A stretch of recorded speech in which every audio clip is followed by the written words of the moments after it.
everyone, welcome back to the channel. Today I have two viewer submitted encounters that are both very interesting. What's especially interesting to me is one encounter happened in 1984 in the eastern portion of the United States, and the second occurred in 2014 on the West Coast in Metropolitan Los Angeles. So the first story we have today is submitted by G.P. Stokes. The encounter happened in 1984. And G.P. writes, "In our area, we had a bad flood in 1955.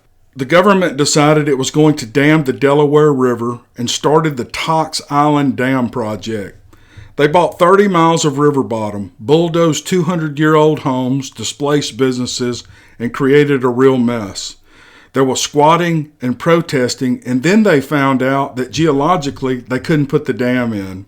My wife and I started dating back in 1983, and we didn't have much money, so we went camping a lot. We used the old church camp I went to as a kid, which is located in the middle of what the government is now calling a wild and scenic area. There isn't a house for 10 miles in any direction from where we were.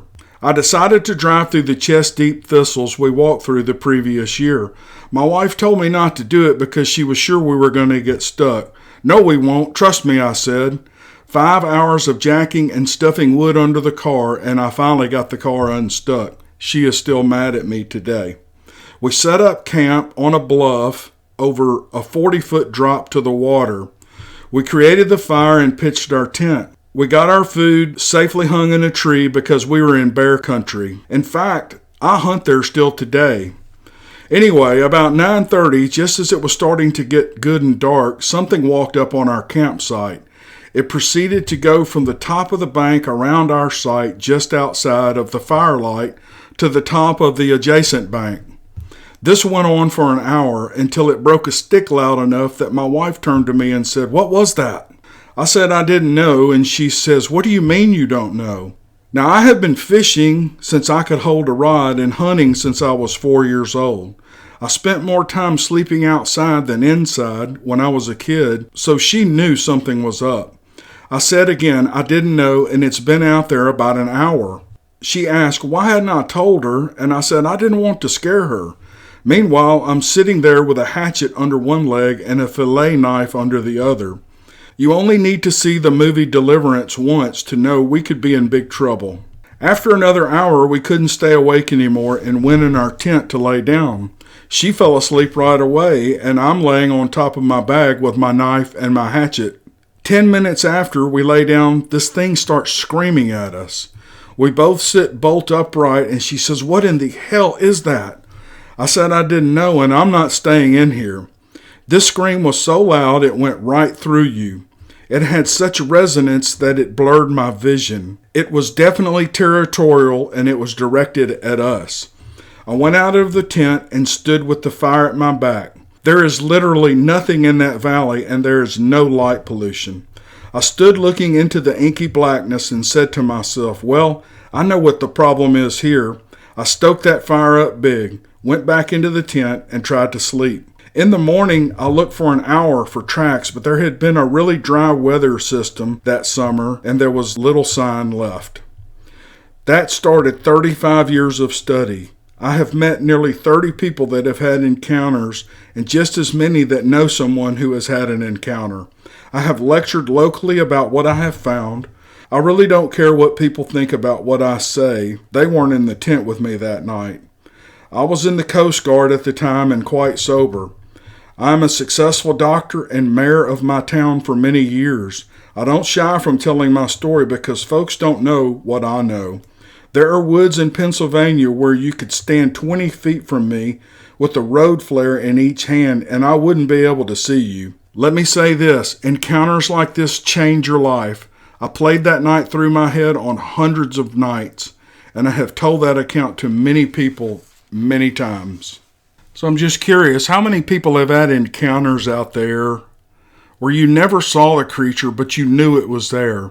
Or you could see an outline of a figure moving around your campsite?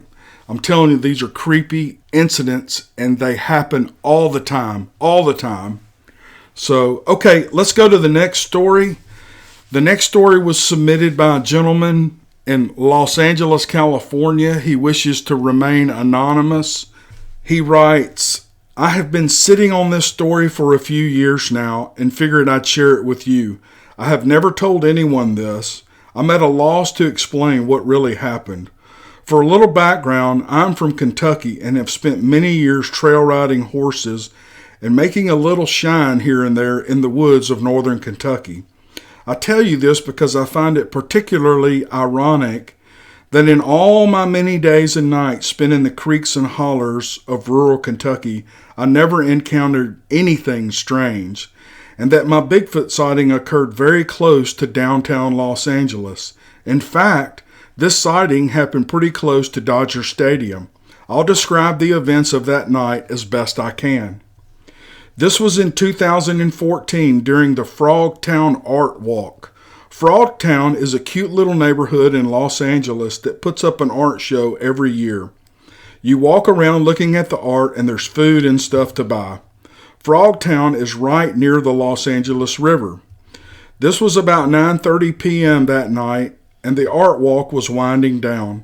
I was with my friend Bill and we were not ready to go back to the car yet, so we went for a walk on a lit walkway that ran along the Los Angeles River. I have since learned that we were on the Los Angeles River Greenway Trail.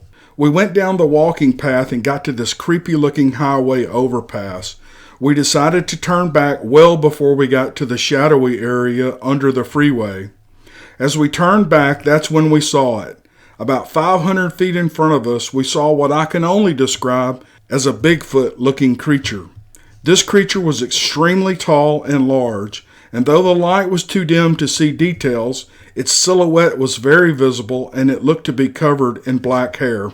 At the moment we noticed it, the creature had just shuffled down the bank of the river nearest to us and was crossing the disgusting river water. It did not move like a person at all. Its massive arms were swinging as it slowly waded through the water that was over its knees. It walked to the other bank and into some overhanging trees, and that's the last we saw of it. We stood there in shock and then ran up the path to the spot where it entered the bushes on the other side of the river and called out to it. There was nothing for us to pick up and throw across the river, or we would have tried to hurl something into the bushes.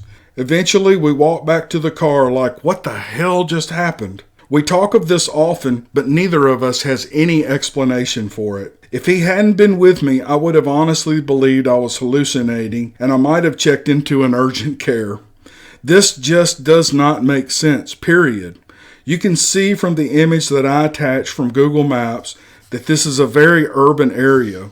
The population density is about 3,500 people per square mile, and there is no green space. The bushes growing in the river are not enough to sustain any wildlife bigger than a coyote. We had speculated that we perhaps saw the largest hairy homeless man in the world, but honestly, I don't think this was human. It didn't move like a human. Its body did not look human. Its head and arms were huge with a massive torso. Nothing about it registered as human. As long as you omit my name, you are free to share the story on your channel, and you are free to question my sanity.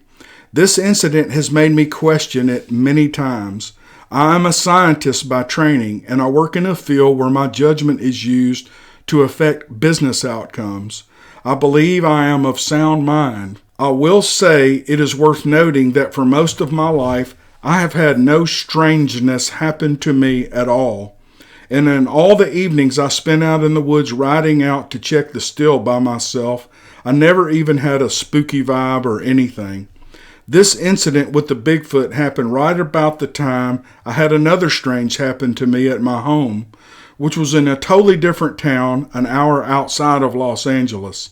These two incidents have caused me to question whether we are living in a world that is actually more complex and strange than we believe it to be. Okay, thank you, sir, from Los Angeles for submitting that story. It was fascinating. I have never heard of Bigfoot counters in urban areas, but obviously that happens. I do not doubt the story one bit because I get and hear so many of these stories. And listen, this guy is a professional. He is a scientist and he is of sound mind. and he knows exactly what he saw.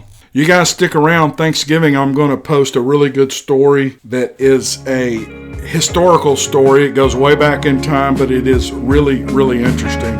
So you guys tune in on Thanksgiving. Thanks for listening, and we'll see you on the next video.